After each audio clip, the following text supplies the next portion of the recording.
Hey, bonsoir, re-bienvenue sur ma chaîne, ou bienvenue si c'est la première fois que tu passes par là, n'hésite pas à t'abonner, c'est gratuit, ça fait plaisir. Aujourd'hui, je teste des astuces vraiment très étranges que j'ai vu passer sur Snapchat et dont je doute grandement de la fiabilité. Alors c'est des petites astuces que je vois passer régulièrement, à chaque fois je les vois et je me dis les gars, vraiment, il y a vraiment des gens qui font ça en se disant ah mais c'est génial. Et du coup je me suis qu'on allait tester. Et notamment certaines, je pense que j'ai des astuces beaucoup plus efficaces à vous proposer. Et on commence tout de suite avec la première astuce. Alors petite astuce vraiment très rapide, puisque ça dure que quelques secondes, mais en gros, on voit que la nana utilise du liner pour se mettre entre les dents, pour se faire les dents du bonheur. Alors les dents du bonheur, on aime ou on n'aime pas. Je sais que moi gamine, j'adorais ça, je voulais les dents du bonheur pour être comme Vanessa Paradis. J'étais déjà vieille avant l'heure. Et maintenant je suis très contente de pas les avoir parce que c'est pas que c'est laid, mais j'aime bien mes dents comme elles sont. Alors, en vrai le problème c'est que je sais pas si ça va fonctionner parce que moi en fait je fabrique mon liner moi-même et je sais pas du coup si ça va être pareil. Donc, on va sécher les dents, attendez que vous en voyez quand même. Ah, j'ai l'air très intelligente comme ça. Et... Enfin, j'ai peur que ça s'enlève et... Ah, c'est rien. Ah mais ça serait parti partout, on dirait Jacouille la fripouille. Vous savez les visiteurs là? Attendez, je vais en mettre lisse. Peut-être que j'attende que ça sèche. Attendez voir. Faites voir si je fais que le retour écran. Elle là. Ok non, je suis en train de me faire une carie là. Non, ça va pas du tout ma chérie. Ah, magnifique. On dirait quand je me lave les dents au charbon et je rince mal. Bon, troisième tentative. Lettre en lettre. Attendez, on va attendre que ça sèche. Ah, je lave. Ah. Attendez, je me mets un petit coup de ventilo pendant que ça sèche. Ah, je jure, il fait trop chaud. Pourquoi je vais aussi essayer de vous parler comme ça? Attendez, attends que ça sèche. Bon, on va dire que c'est bon. Alors, qu'est-ce qu'on en dit? Ça fait bizarre, non? J'ai l'impression que ça passe très naturel cette histoire. Non, franchement. Non, vraiment, on dirait un déguisement d'Halloween un peu raté. Non. Peut-être un peu retouché pour une photo d'Instagram ou un truc. Ça n'aurait aucun intérêt. Mais non. Ouais, c'est ce qui me semblait, c'est une astuce bidon. Et là, j'ai pas mieux à vous proposer. Enfin, vos dents naturelles sont très bien, ça sert à rien de faire des voilà. Bon, maintenant, ce que je vais réussir à les enlever. Telle est la question. Ouais, je resterai avec les dents un peu noires pour le reste de la vidéo, vous m'en voulez pas. Deuxième astuce. Ah oui, alors, celle-ci, on voit que la nana, jean trop grand, du coup, elle met des serviettes hygiéniques de chaque côté pour, voilà, combler le manque. Je peux pas tester. On peut pas critiquer si on n'a pas testé, mais concrètement, je peux pas tester. Je n'ai pas de pantalon trop grand actuellement. Si vous avez une astuce pour les pantalons trop petits, là, vous pourrez tester autant que vous voulez, mais là, je peux pas. Mais moi, ça me fait un peu penser, vous savez, quand vous êtes gamin et que vos parents, ils vous achètent des chaussures une pointure au-dessus.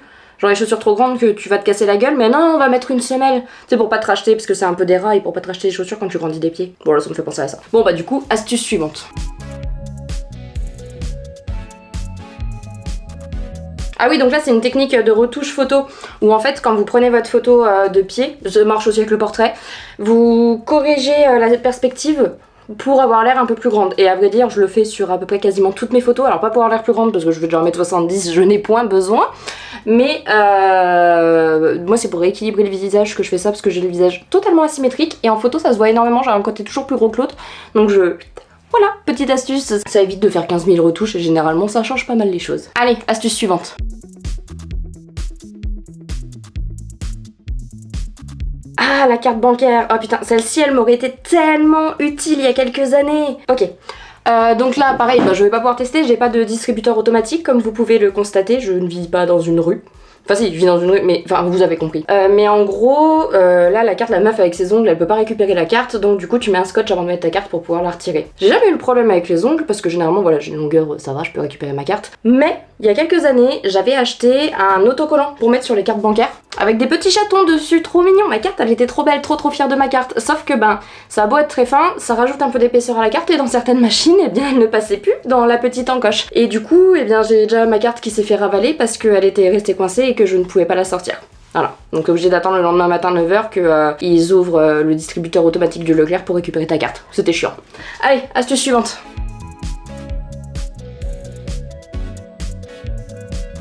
Oh j'ai chaud sa mère. Je sais que c'est le quotidien de tous les Français actuellement et que c'est bien pire dans d'autres pays du monde. Mais putain j'en peux plus de cette chaleur, je suis sous les combles là comme vous pouvez voir mon studio. Enfin je sais pas si ça se voit, non ça se voyait tout à l'heure mais ça se voit plus comment j'ai recadré. Mais en gros ouais mon studio est sous les combles et là je... Mais des fois vous voyez pas parce que je vais couper mais je fais des petites pauses ventilateurs, c'est très agréable. Allez, on y retourne. Alors, celle-ci. Ok, de l'après-shampoing. Ah oui, de l'après-shampoing et du colorant alimentaire. Et là, comme on peut le voir, elle va s'appliquer ça sur les cheveux. Elle dit pas qu'elle le laisse poser à peu près au moins 3 heures, mais moi je vous le dis, elle laisse poser au moins 3 heures.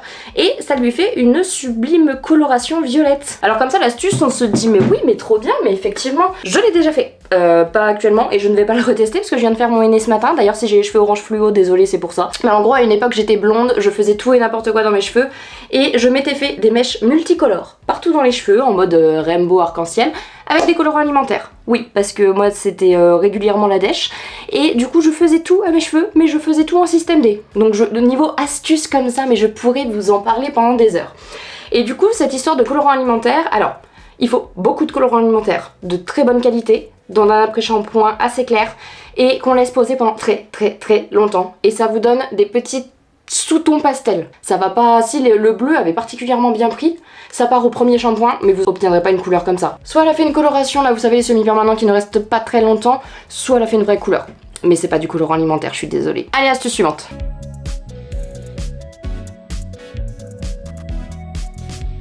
La fameuse technique des tournicota que on chauffe avec le sèche-cheveux et ça fait des boucles. Quand je vois la vidéo, j'ai un gros doute, ça fait quand même très anglaise, faite au fer à friser.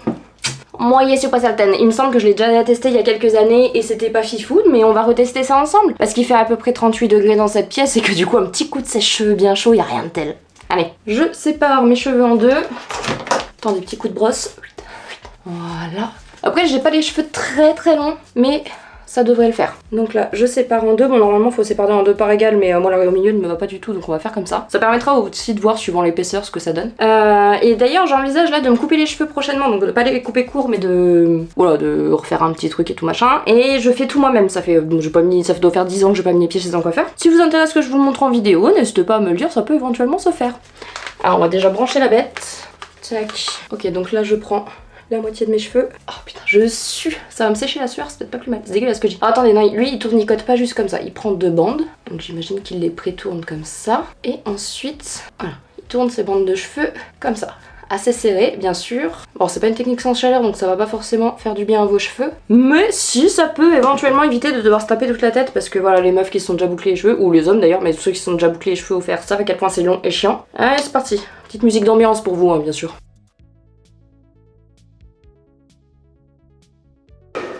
Ce que je vais faire là, c'est que je vais passer un coup d'air froid dessus pour fixer. Petite astuce quand vous faites un brushing.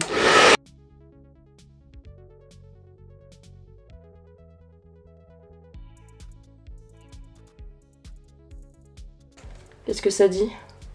Ah, quand même! Eh! Sur des cheveux presque un petit peu humides, et en restant plus longtemps et peut-être en faisant plusieurs parties, il y a peut-être moyen de faire quelque chose. Il y a... voilà. Il y a des petits débuts de quelque chose ici où mes cheveux étaient littéralement...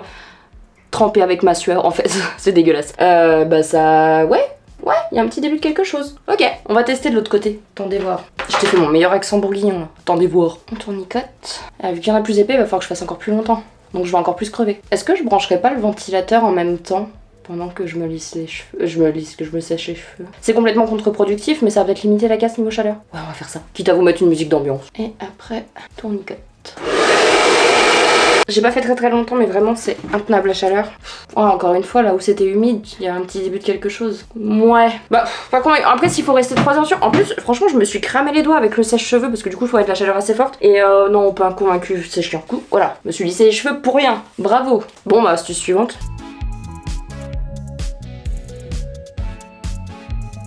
Ah oui. Ok, elle met son mascara sur les cils du bas et ça lui en colle de partout. Du coup, elle vient se coller un protège-slip pour... enfin, un protège-slip qu'elle découpe pour pouvoir voilà, appliquer son mascara sans s'en foutre partout. Alors, première astuce déjà, on peut éventuellement apprendre à mettre du mascara, ça aide. Et si vraiment, genre, vous voulez aller super vite, petite technique pour le matin et tout, et qui marche aussi pour les cils du haut, ne faites pas ça. J'ai déjà testé, c'est très chiant, ça colle pas forcément très bien. Si t'as déjà mis ton anti-cerne avant, parce que moi, c'est ce que je mets en dernier, le mascara, ça dégage tout ton anti-cerne et c'est tout bon à refaire. Mais par contre, vous prenez une vieille carte fidélité, une vieille carte bancaire, une vieille, peu importe, une carte quoi, et vous venez, en fait, bah là je vais faire bon avec le miroir comme ça, le mettre juste ici.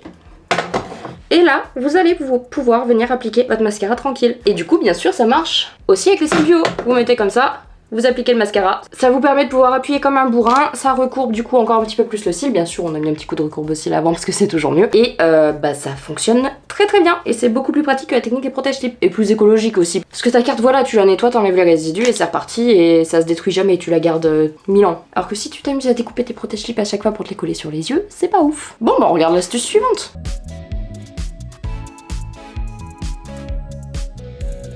Ah oui, alors, celle-là, je me suis mis...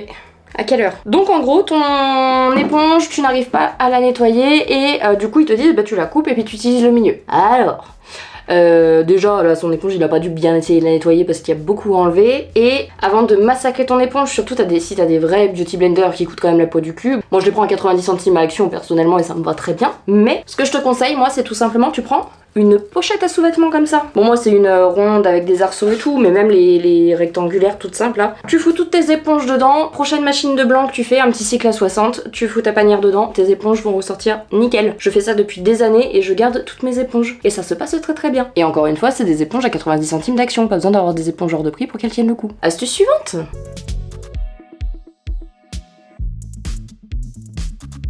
Ah oui, donc la fameuse technique de tu fous ton ombre à paupières n'importe comment, tu viens prendre des cotons-tiges et tu nettoies les bords et ça te fait un joli eyeliner. Alors déjà, c'est pas forcément plus facile d'en faire deux symétriques de cette manière, il faut le savoir. Et en plus, enfin je sais pas, moi, je maquille ma peau avant de mettre mon ombre à paupières et tout. Donc si je fais ça, ça va tout me rétamer le maquillage que j'ai fait dessous et ça j'ai pas envie. Donc du coup, moi j'ai une technique beaucoup mieux. Alors concrètement, je vous conseille de prendre du sparadrap. Mais là, j'ai plus de sparadrap, donc je vais vous montrer avec du masking tape. En gros, tu prends ton morceau de masking tape, tac. Donc moi je le saccage en deux parce que j'ai pas besoin que ce soit trop épais. Et là tu vas venir en fait l'appliquer une première fois sur ta main pour enlever une couche de colle. Ce qui permet d'éviter de flinguer tout ton maquillage. Et en fait tu vas venir le coller hop, juste ici. Et là t'as juste à passer avec ton ombre à paupières, ton liner, tout ce que t'as à faire. Et quand t'enlèves tu auras un trait absolument nickel. Voilà, c'est cadeau, c'est pour Tata. C'est une astuce qui est hyper connue mais qui fonctionne très bien. Par contre évitez, là j'ai fait du masking tape parce que j'avais que ça pour vous montrer. Mais évitez le masking tape et le scotch sur le long terme. Parce que c'est des adhésifs qui sont avec des solvants, des machins qui sont pas bons pour la peau. Alors que le sparadrap c'est prévu pour. Voilà. Bon bah astuce suivante.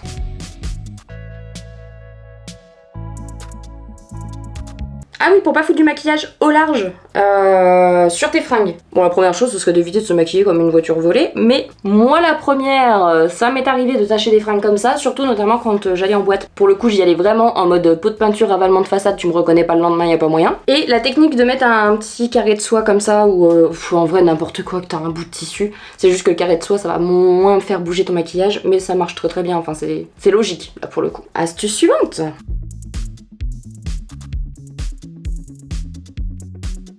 Ok, t-shirt froissé. Alors ça c'est nickel, on va pouvoir tester parce que j'en ai plein. Alors, plein. Et là, ouais, donc avec un sèche-cheveux et une brosse, tu viens lisser ton t-shirt pour le repasser directement sur toi.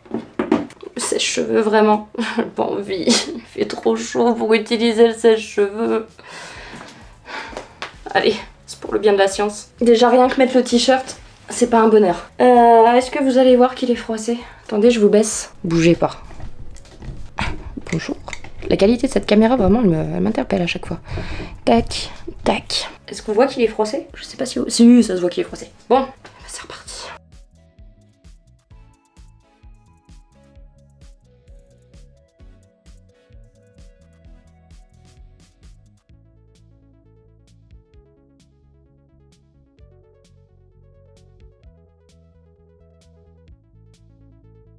Bon, qu'est-ce qu'on en dit? Eh, ça marche plutôt pas mal en vrai, hein. Bon, j'ai fait à l'arrache, tu vois, mais si tu t'appliques un peu plus... je pensais pas que ça marcherait aussi bien pour être honnête. Attendez, je vous relève. Je vous ai trop relevé? Non, on est bien.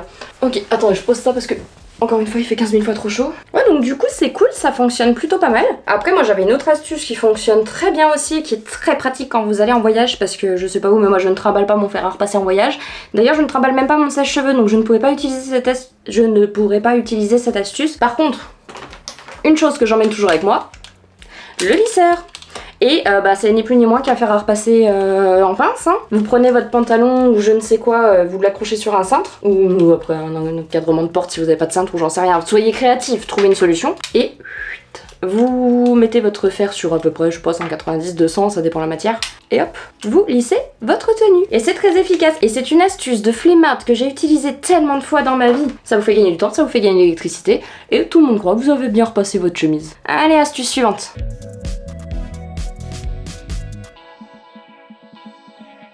Ok, ah oui, alors là. Celle-là, quand je l'ai vue, je me suis dit, donc c'est pour les fossiles. En gros, la madame, elle te dit, les fossiles, c'est galère à mettre, tu mets ta colle dessus, tu colles, ça colle pas, c'est chiant. Jusque-là, on est tous d'accord. Mais d'après elle, tu mets ta colle directement sur la paupière et comme ça va mieux coller. Moi, le truc, c'est que le avant, son cil n'est juste absolument pas... Il n'y a eu aucun effort de pause. Sur le après, moi, si mon cil il ressemble à ça, enfin si mes fossiles ressemblent à ça, je pars du principe qu'ils sont mal posés. Je ne sors pas avec les fossiles comme ça, à la rigueur, je mets pas de fossiles, c'est mieux. Mais en vrai, pour mettre des fossiles, alors là, attention, c'est un exercice que je n'ai pas fait depuis très longtemps. On va montrer comment on met des fossiles. En vrai, l'astuce avec les fossiles, alors là, je galère parce que je le fais pas souvent. Mais en vrai, les fossiles, c'est comme le liner, c'est comme les tresses africaines, c'est comme tout, c'est de l'entraînement. Si c'est quelque chose que vous faites régulièrement, au bout d'un moment, ça va tout seul. Mais il faut s'entraîner. Donc là, j'ai des petits fossiles tout fins, plein de poussière, hop, qui traînent dans mon tiroir depuis des années, parce que pour vous dire à quel point je n'en mets pas. Donc moi, ce que je fais, c'est que je commence toujours par, hop, couper le petit bout en trop, là, parce que ça, c'est moche et ça va rebiquer. Et je les raccourcis, parce que sinon, c'est trop chiant à mettre. Hop, j'enlève à peu près ça. Voilà, donc là j'ai ma petite frange de fossile. Celle-ci est très fine, mais c'est d'autant plus important avec les franges très épaisses. On va venir assouplir comme ça, donner un peu de mouvement à la frange. Hop là, hop là. Ensuite, ils sont vraiment très très fins. En vrai, je sais même pas s'ils vont se voir. On prend notre petite colle à fossile. Moi, j'en mets un petit peu sur le dessus de ma main, là. Alors vraiment, une goutte, quoi. Ça sert à rien d'en mettre trop. Et là, il va de quel côté? Il va sur cet œil-là. Ok. Il y a des boules de partout. Elle est chat angora, vraiment, c'est un enfer. Je retrouve des poils au large. Donc là, on va venir, en fait, simplement, hop, passer notre frange de cils dans la colle. Il faut en mettre très très peu, hein. Ça sert à rien d'en mettre des tonnes. Faites juste attention à ce qu'il y en ait bien sur les extrémités. Voilà. Et là, on laisse sécher sa colle. Sinon, c'est un enfer. On va se mettre de la colle partout. Bon, ouais, normalement, je compte et je compte à peu près 40 secondes. Là, je vais juste toucher. Là, vous voyez, c'est pas encore assez. Non, maintenant, il y en a trop. Arrête. Je vais mettre un petit coup de ventilo le temps que ça sèche. Ok, et une fois que ça a à peu près bien pris, faites voir, est-ce que je vais y arriver avec juste le retour caméra? Eh oh, je suis là. Voilà. Non, je vais pas y arriver comme ça. Attendez que j'essaye de vous montrer. En fait, en gros, je vais commencer par l'arrière que je vais mettre bien au bord. Hop, je ramène, je colle la pointe, j'insiste bien, j'appuie bien sur les morceaux du bout, je replace tout ça comme il faut, hop, et voilà. Ils sont vraiment très très discrets, hein. On les voit à peine. Mais tout ça pour dire que, voilà, pas besoin de se précoller la paupière, faut juste y aller quoi. Il faut juste s'entraîner, en vrai, encore une fois, c'est la seule astuce, il faut s'entraîner. Non, du coup je vais enlever ça, parce que avec la chaleur qu'il fait, et puis concrètement, je ne compte pas sortir de chez moi aujourd'hui. Ça m'a niqué tout mon liner? Ouais, ça m'a niqué la moitié de mon liner, bon c'est pas grave. De toute façon, c'était la dernière astuce. Nous sommes donc sur une fin de vidéo. Si tu es toujours là, je te remercie d'avoir regardé jusqu'ici. Je t'invite à t'abonner si ce n'est pas déjà fait. Tu peux liker, tu peux commenter. Si vraiment t'es motivé, tu peux partager, mais il y a zéro obligation. Juste le fait que t'aies regardé, ça me fait déjà très plaisir. Donc moi, il ne me reste qu'à vous dire à la semaine prochaine. Normalement, je vous prépare une petite vidéo par rapport à mon petit week-end à Montpellier. Je vous ai pris quelques images. Et bah écoutez, prenez soin de vous. Allez, bisous, bonne nuit. Donc là, si tu veux, éventuellement, tu peux t'abonner. Tu peux aussi mettre un like, hein, ça fait toujours très plaisir. Tu peux regarder une autre de mes vidéos, c'est pas mal non plus. Je te mets pas de réseaux sociaux parce que j'en ai pas et je suis pas sûre que j'en aurai. Enfin, j'en ai, mais ils sont pourris. Et du coup, bah voilà, tu peux t'abonner, ça ferait très plaisir. Vas-y, abonne-toi. Vas-y, je te regarde, abonne-toi. Vas-y, abonne-toi. Ah. Comment ça, je suis lourde? Ah, bah on me dit dans l'oreillette que je suis lourde. Bon, bah du coup, bonne nuit.